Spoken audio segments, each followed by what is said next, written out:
Profit and loss account के बारे में, इनका स्ट्रक्चर क्या होता है और कौन सी डिटेल्स बैलेंस शीट और प्रॉफिट एंड लॉस अकाउंट में प्रोवाइड करी जाती है, साथ ही इन दोनों में क्या डिफरेंस है उसको भी हम आज की वीडियो में कवर करेंगे। अकाउंटिंग एक कंटिन्यूअस प्रोसेस है और अकाउंटिंग ईयर जब खत्म होता है, जिसे फाइनेंशियल ईयर भी कहते हैं, तो फाइनेंशियल स्टेटमेंट्स बनाई जाती हैं। जनरली बैलेंस शीट और profit and loss account financial statements में होती हैं।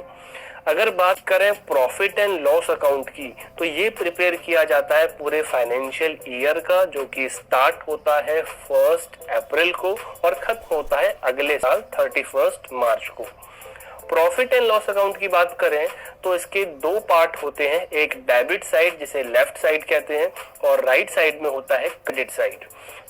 प्रॉफिट एंड लॉस अकाउंट में डेबिट साइड में जितने भी एक्सपेंसेस या लॉस हुए हैं पूरे फाइनेंशियल ईयर में वो मेंशन करे जाते हैं, जैसे सैलरी पे करी है, रेंट पे किया है, व्हीकल का कुछ रिपेयर का खर्चा है, मेंटेनेंस का खर्चा है, कुछ इलेक्ट्रिसिटी बिल हमने पे किया है या किसी तरीके का लॉस हो गया है, वो सब डेबिट साइड में मेंशन किया जाता है।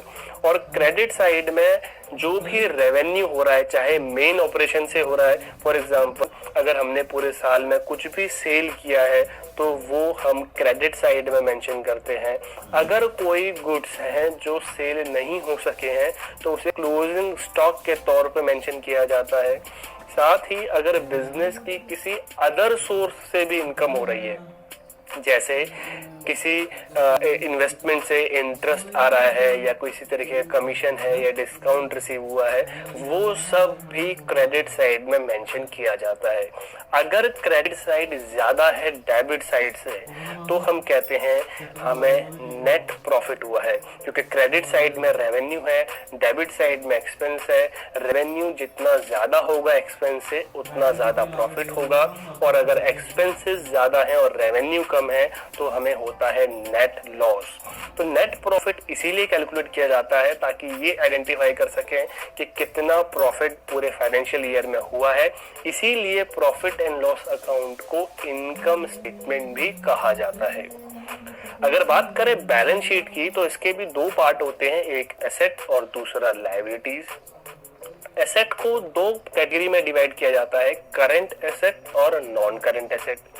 करंट एसेट का मतलब है ऐसी एसेट जो आने वाले 1 साल के अंदर में हम कैश में कन्वर्ट करने वाले हैं।